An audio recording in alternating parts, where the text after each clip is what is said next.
Merci à tous d'être là. L'objectif de ce matin et de cette conférence, c'est d'abord de mettre en avant le trek et c'est de pouvoir utiliser les images qu'on va capter là pour diffuser dans le réseau, encourager les clubs à en organiser, leur montrer tout ce que ça va leur apporter et surtout dédramatiser un peu l'organisation. Donc aujourd'hui, j'ai l'honneur d'accueillir toutes ces personnes qui ont répondu présent à l'invitation. Je ne vais pas pouvoir tous vous les présenter, c'est pour ça qu'il y a des petits slides derrière qui vont vous expliquer un peu qui est qui, parce qu'on a 20 minutes et je vais me transformer en militaire, là, voilà, pour préparer l'arrivée du général cet après-midi.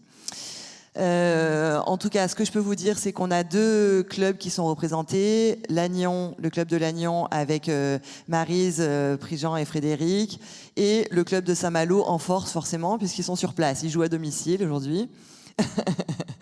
Ces 2 clubs ont organisé des treks cette année, un peu différents. Il y a des socles communs et l'objectif, c'est justement de recueillir leurs témoignages, soit en tant que professeur, soit en tant que membre de club, soit, et donc organisateur aussi du côté club, soit en tant que lycéen, puisque les 2 lycéens qui sont quand même en pleine révision du bac, là, nous font l'honneur d'être là ce matin aussi pour échanger avec nous à ce sujet.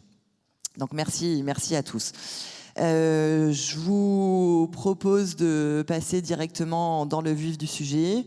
Je vais poser quelques questions. On verra à la fin, j'espère, si on a quelques minutes pour que vous puissiez réagir et poser vos questions. Sinon, bien évidemment, on se retrouvera à la sortie de la conférence pour poursuivre nos échanges. OK ?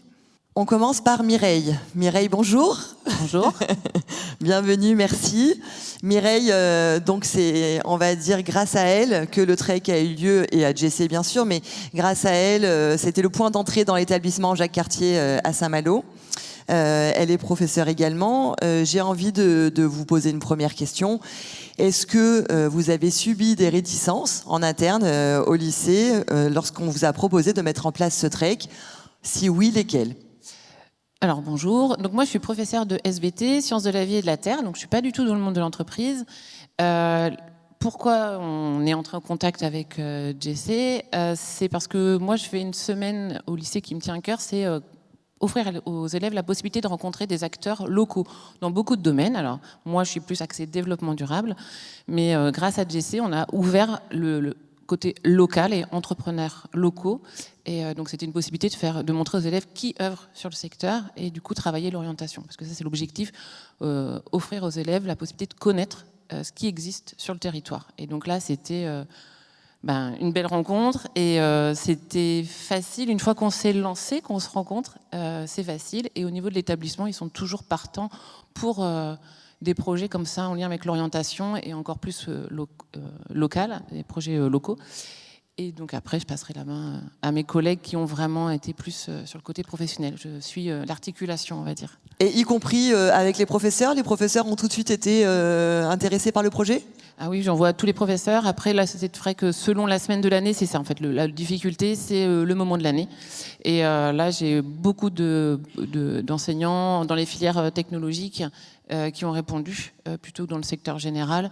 Mais ça, enfin voilà, il faut relancer à différents moments de l'année et on aura des réponses différentes. Il y a eu des réponses que positives.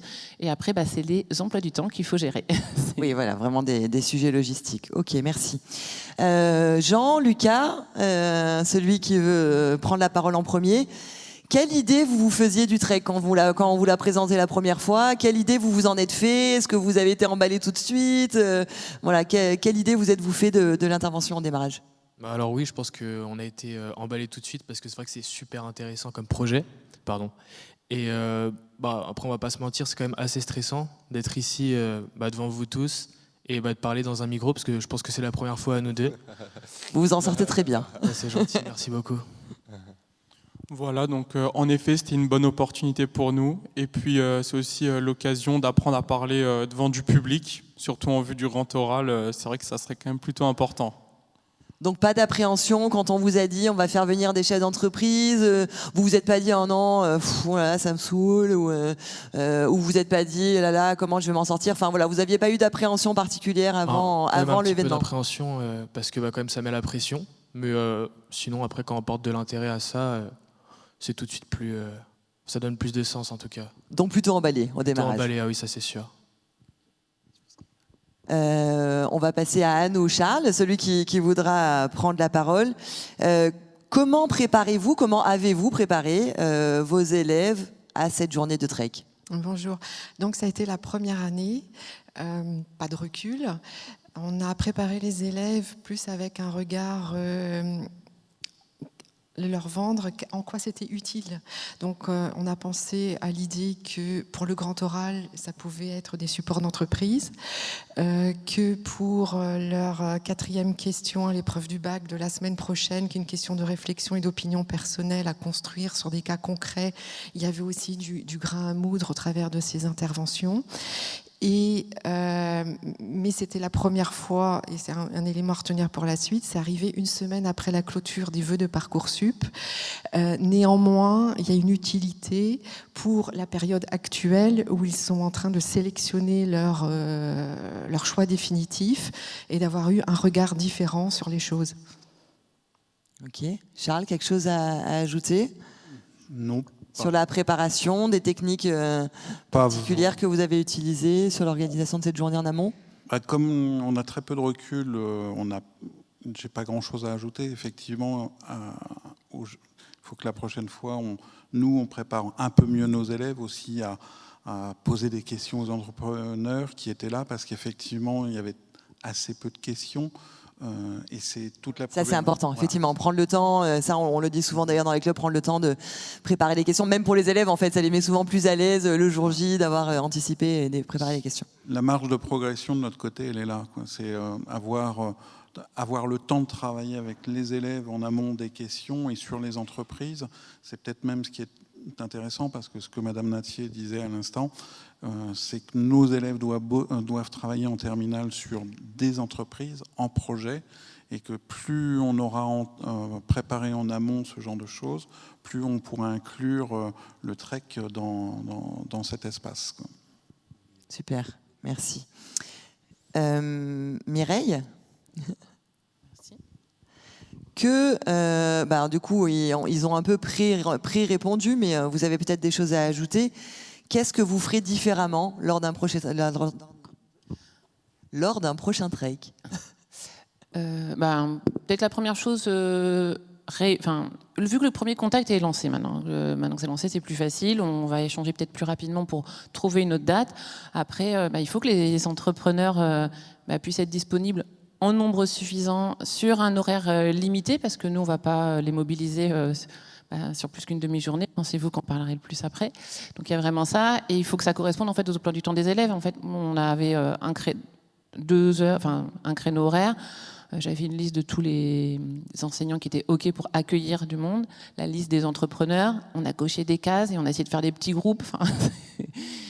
Mais c'était pas trop mal, je pense, comme organisation, ça s'est plutôt bien fait. Moi, j'étais vraiment juste à l'articulation. Donc, vous pouvez nous rappeler combien vous étiez, quelle population ça a concerné, juste à peu près, combien d'élèves? 90 élèves. 90 élèves, je pense, ont été concernés, ouais, à peu près. 7-8 intervenants, sachant que ce jour-là, il y avait aussi pas mal d'autres animations dans le lycée sur le temps de midi, du fait d'une animation sur le développement durable, les activités locales en lien avec le social, l'environnement et l'économie. Du coup, c'était chouette d'avoir les entrepreneurs, quoi. Ok, donc je retiens 2 thèmes d'amélioration. Vous me dites si je me trompe, de préparer peut-être un peu plus les élèves en amont, c'est-à-dire qu'ils anticipent un peu plus, qu'ils préparent un peu plus des questions, et en termes de logistique, de peut-être un peu plus anticiper la date aussi, et de mieux choisir la date finalement. Oui, mais je suis déjà sur une piste, c'est celle du mois de novembre, qui sera peut-être pas la préférée, mais il y a une semaine école-entreprise qu'on fait en fait dans tous les établissements scolaires, et je pense qu'il va falloir qu'on essaie de... c'est en tout cas ce qui est préconisé par Carbao, voilà, de l'organiser à l'automne. Donc non, c'est plutôt bien. Je reviens sur Jean et Lucas. Eh oui, rebelote, vous allez encore parler. Quel est votre meilleur à tous les deux? Vous n'avez d'ailleurs peut-être pas le même. Est-ce que chacun peut me donner son meilleur souvenir de cette matinée? Donc en fait, nous, c'était franchement la rencontre avec les professionnels. Et c'est vrai que c'était assez varié, parce qu'on n'avait pas du tout les mêmes milieux. En fait, on avait le milieu de l'immobilier, par exemple, et par exemple aussi de l'informatique. C'était vraiment très varié. Tous les élèves en fait pouvaient s'y retrouver. Donc voilà, je pense que ça c'était vraiment le point positif. Vraiment la rencontre. C'est ça, la rencontre et surtout à la fin l'échange, le fait de pouvoir s'ouvrir en fait, ouvrir nos possibilités d'orientation et de montrer que en STMG en fait tout est possible et que on peut prendre différents chemins même si on a une filière assez spéciale en fait, spécialisée. Ok. J'enchaîne. Encore une question pour vous.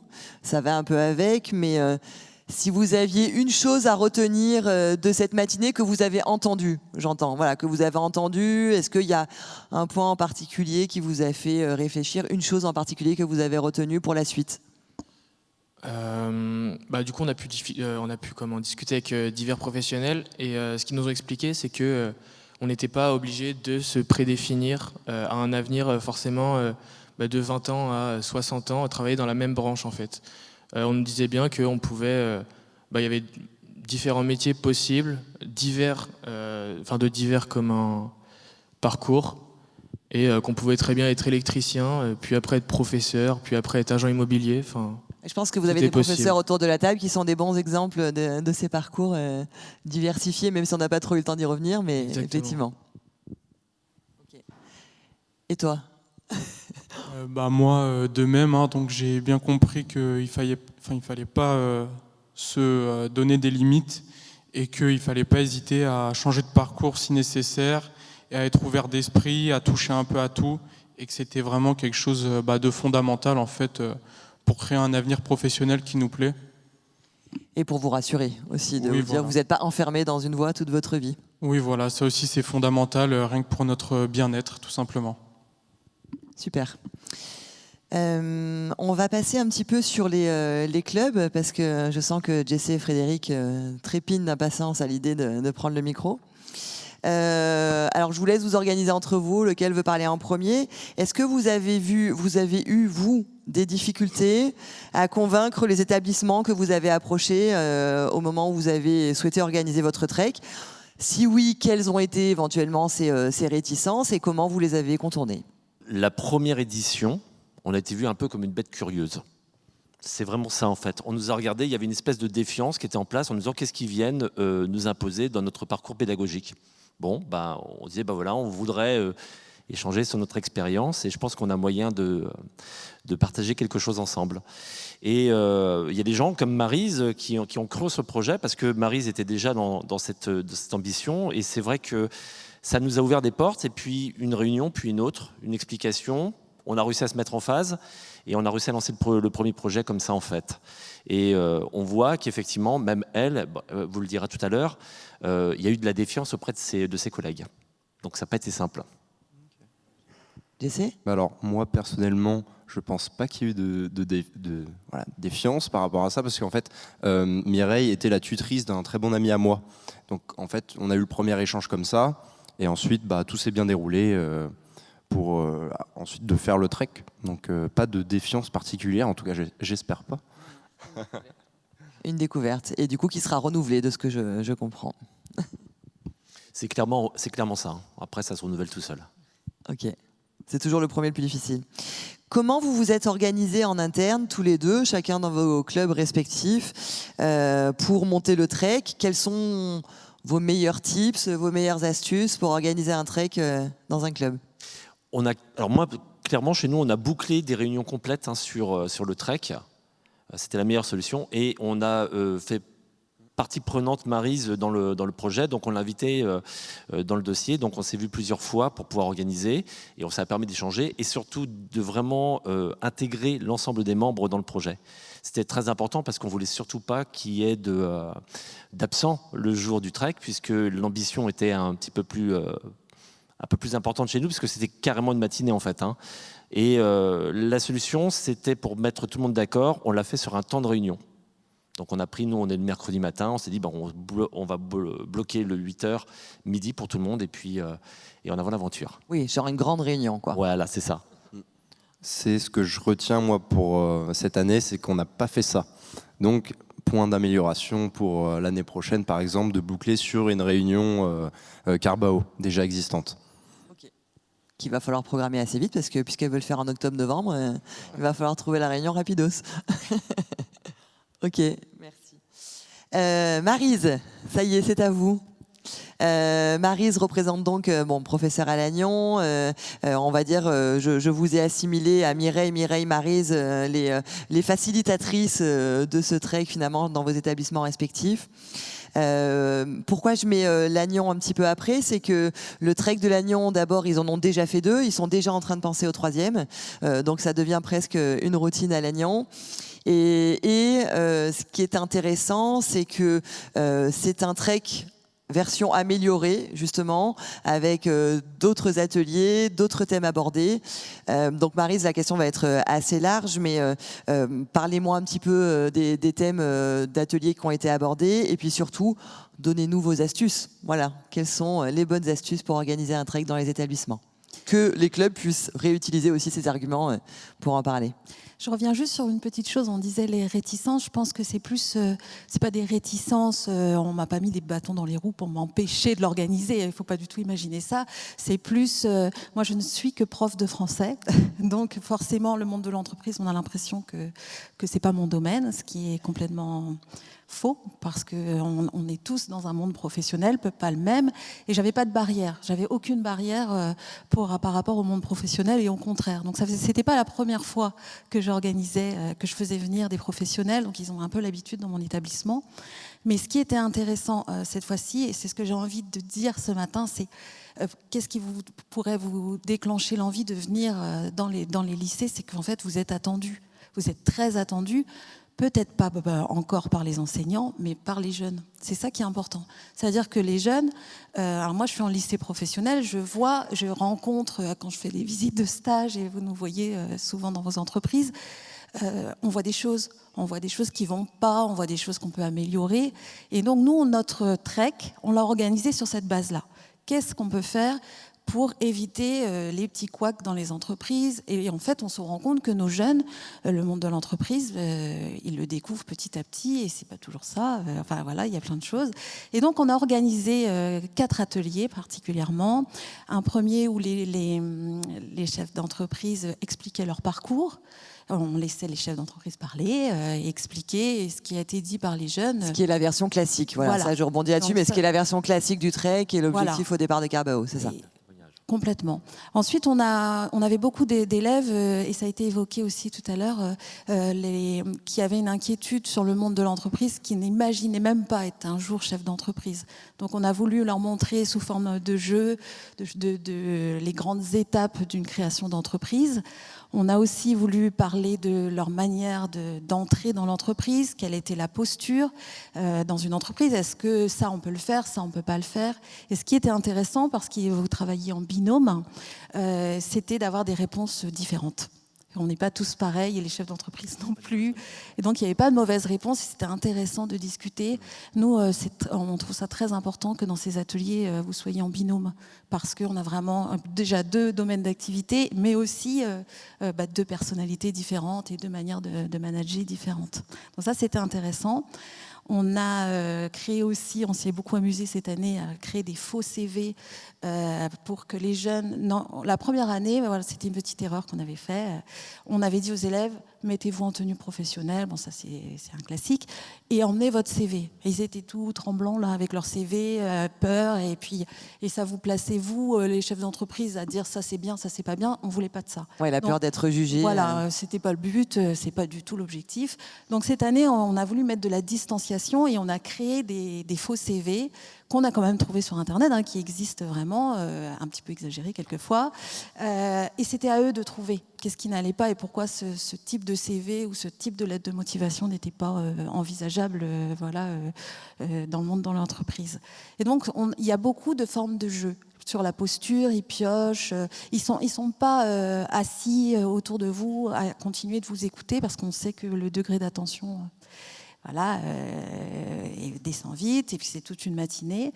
Et puis, on clôt notre matinée par des entretiens individuels. Ils emmènent de plus en plus leurs cartes, et ils donnent leurs cartes. C'est leur premier... et je crois que c'est leur première impression de réelle interaction, parce que là, ils ne sont pas en stage, ou ils sont pas dans... Là, c'est une vraie interaction, entre guillemets, gratuite. Et on voit que de plus en plus, ils se rendent compte que qu'il y a un enjeu, qu'il faut réfléchir, qu'on ne se lance pas sans avoir réfléchi à ce qu'on dit. Et ça, c'est notre grand plus de cette deuxième année pour nous. Super, merci Maryse. Donc vous voyez, on a toujours moyen d'améliorer l'existant. Ce qu'on voulait faire ressortir ce matin en tout cas, c'était que il faut partir de la base, hein. Maîtrisons la base avant d'aller nous risquer à ce genre d'atelier, mais que le trek peut évoluer d'année en année et ça donnera peut-être des idées aussi aux établissements pour les futurs treks à organiser. Il y a une dernière question que je voudrais poser pour conclure sur la vision plutôt des clubs. Frédéric, Jessé, qu'est-ce que vous retenez de ces treks? Qu'est-ce que ça vous a apporté? J'imagine, j'allais dire, est-ce que vous recommanderiez le trek? Si vous dites non, vous descendez de ça immédiatement. Mais voilà, on entend plein de choses sur ce que ça apporte aux membres en interne. Voilà, qu'est-ce que ça vous a apporté? Déjà, une cohésion d'équipe, en fait c'est ça aussi, c'est une cohésion d'équipe, ça permet aussi de revenir, c'est assez marrant, moi j'ai 25 ans, donc ça m'a permis de revenir un peu à l'école, voire échanger avec les élèves, c'est top, j'encourage en tout cas tous les clubs à faire ça c'est sûr. Ça permet aussi de dire aux membres comme nous que les jeunes ne sont pas forcément tous perdus dans leur univers digital et qu'on ne les récupérera jamais. Donc on voit quand même qu'il y a des pépites, et d'ailleurs certains d'entre nous ont trouvé des stagiaires ou peut-être même des alternants futurs parmi ces lycéens. On dédramatise et on resserre l'espace entre nous parce qu'on n'a pas tout à fait la vision de la chose. En tout cas du domaine de l'entreprise, on ne le voit pas pareil. Et ça permet de resserrer les liens, ça c'est très important. Donc là-dessus, non, l'expérience est très positive. Et évidemment, on prépare un troisième, donc je ne vais pas répondre non. On va en faire un, c'est sûr, et on va encore l'améliorer parce qu'on s'aperçoit qu'il y a encore tellement de choses à explorer. Ok, tout le monde a eu son petit mot à dire. Personne n'est frustré d'avoir quelque chose à ajouter. Je crois que je suis assez fière de nous. On a tenu les 20 minutes. Ah, si, Mireille? Si, du coup, pour convaincre les entrepreneurs, n'hésitez pas à contacter directement les lycées, pas juste avec un mail, mais en vous déplaçant dans l'établissement et en essayant de vraiment prendre un rendez-vous avec quelques enseignants. Je pense que c'est le contact, si le contact n'est pas encore fait, le faire comme ça, contacter le lycée, mais pour un présentiel, quoi. Alors ça c'est quand même une bonne question. Non, mais les chefs d'établissement, en fait, quand on contacte l'établissement, qui on contacte? On connaît personne, on n'a pas de réseau dans l'établissement, qui on appelle en premier? Dans les établissements polyvalents ou professionnels, on peut aller vers ce qu'on appelle le DDFPT. C'est les chefs de travaux qui sont généralement en relation avec les entreprises. De plus en plus, notamment dans les lycées pro, il y a aussi un responsable du bureau des entreprises ou une responsable du bureau des entreprises. Et c'est le premier acteur que l'on peut contacter pour avoir accès aux enseignants et à l'organisation de ce genre de trek.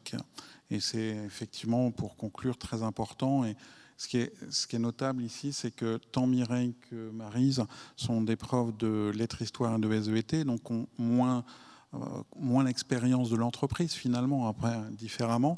Et donc, peu importe l'entrée dans l'établissement, ce qui est important, c'est d'y mettre un pied et de développer des choses. Et de trouver la personne qui va porter le projet, finalement. Parce qu'effectivement, nous, on a découvert Carbao cette année, on vient tous les deux de l'entreprise, et pourtant, on découvre encore des choses. C'est tous les ans, on met en œuvre du réseautage avec nos élèves, et là, c'est une porte d'entrée supplémentaire, et elle est très intéressante pour nous. Allez, Anne. C'est pas grave, on déborde, on sera à 22 minutes. Moi, j'ai tenu mon temps, hein, après. Juste vous dire à tous, entrepreneurs, qu'on a vraiment conscience que votre temps est contraint, que vos nuits sont courtes, que les soucis sont nombreux. Mais je voulais vous dire que vous semez des pépites en partageant vos doutes, vos échecs, vos transitions d'une idée vers une autre. Enfin, toute l'humanité de votre vécu, ça a été absolument génial, ce que vous avez transmis aux jeunes, et vraiment, grand merci. Bravo. Je pense qu'on peut les applaudir. Merci à tous d'avoir joué le jeu. Je ne suis pas sûre qu'on ait le temps de... Je ne sais pas, personne me fait signe. Est-ce que le cercle est déjà là ou pas? Il n'y a personne. Alors, est-ce qu'il y en a qui ont des questions? Allez, on y va. Tant qu'on nous vire pas, j'allais dire... Je suis du Club des Sables d'Olonne et on avait envisagé de faire le CV classique qui viennent habillés. On a envisagé Voilà, ce c'est truc-là, notre première année. Voilà, et on doit le faire l'année prochaine. Là. Et en fait, je voulais savoir comment vous aviez procédé sur le faux CV, justement. On leur a proposé, c'était 4, il me semble, 4 ou 5... Oui, il y en avait 4-5. Ouais, 4-5 CV qui avaient des erreurs, qui comportaient des erreurs grossières, vraiment. Et ça leur permettait de se distancier et d'avoir une distance par rapport à ce qui était dit et vu. Et en même temps, il y avait des choses plus subtiles derrière que les chefs d'entreprise disaient, mais alors vous avez vu l'énorme erreur, vous n'avez pas vu derrière ça, c'est pas possible, comment on aurait pu faire. Ça, en fait, c'est un début de conversation. C'est un débat, quoi. Voilà. Mais ils ne se mettaient pas dans la peau du faux candidat. Non. C'est ça que je voulais savoir. Non. Ok, merci. Ouais. Merci. Bonjour à tous. Moi, c'était plus par rapport à Carbao que j'avais une question et au club. On a fait le premier trek donc, au printemps. Beaucoup de membres étaient réticents et moi, j'ai essayé d'amener ça en disant que c'est comme dans un couple. Dans un couple, si on veut avancer, il faut avoir des projets communs. Et le club Carbao, avoir un projet du trek, c'était quelque chose d'intéressant. On l'a fait dans un lycée où on a eu un accueil très mitigé au départ. À la fin de la journée, la personne, notre interlocutrice, était refaite, vraiment. La question, c'était est-ce que vous intervenez toujours dans les mêmes lycées ou est-ce que vous changez de lycée régulièrement ? Alors, nous, en ce qui concerne Lannion, c'est vrai qu'on a pris, comme on l'a dit tout à l'heure, un peu cette routine. Et c'est vrai qu'on fonctionne bien ensemble. Et l'avantage, c'est que comme on se connaît, on a beaucoup plus de champs du possible. Donc, ça nous permet vraiment de pouvoir nous exploiter. C'est vrai qu'après, il y a d'autres clubs. Je prends celui de Morlaix, qui aujourd'hui agit sur un IUT actuellement et qui envisage de faire un deuxième trek sur un lycée. Donc oui, c'est complètement ouvert. Après, c'est de la motivation parce que, comme ça a été justement souligné, il faut déjà motiver les équipes. Je ne sais pas combien vous êtes de membres, mais quand il faut envoyer 17 membres sur le projet, il y a des fois, c'est un peu compliqué. Donc je pense qu'il faut pas hésiter à faire ce que nous, on a fait, c'est-à-dire vraiment intégrer l'équipe enseignante chez nous dans les réunions pour qu'ils puissent vraiment s'approprier la chose. Ça, c'est essentiel. C'est plus un retour d'expérience parce que sur Bourgoin, ça fait plusieurs années qu'on fait le trek. Et sur les premières années, on l'a fait de façon classique, juste présentation. Et l'année dernière et cette année, on l'a fait plus en mode atelier, comme vous l'avez fait sur Lannion. Pour info, on a fait un troisième atelier par rapport à ce que vous avez présenté, qui est l'utilisation des réseaux sociaux, notamment LinkedIn. Donc pour que les étudiants puissent commencer à savoir quels sont les codes sur ce réseau-là et se l'approprier. Et la deuxième chose dont vous n'avez pas parlé, alors je ne sais pas si ça a été fait ou pas, et nous on s'est rendu compte il y a 2 ans qu'on a mis en place les ateliers pour justement mettre un peu les étudiants à l'aise sur les faux entretiens et ils venaient avec leur vrai CV. Et on a démarré le trek comme on démarre une réunion en Carbao avec café, croissant, jus d'orange. Et mine de rien, ça permet de diminuer la distance qu'il peut y avoir entre les intervenants et les élèves. Et les élèves, rarement, on leur offre le café, les croissants et le jus d'orange quand ils viennent en cours. Enfin, il me semble. Merci beaucoup d'être venus et on est à votre disposition.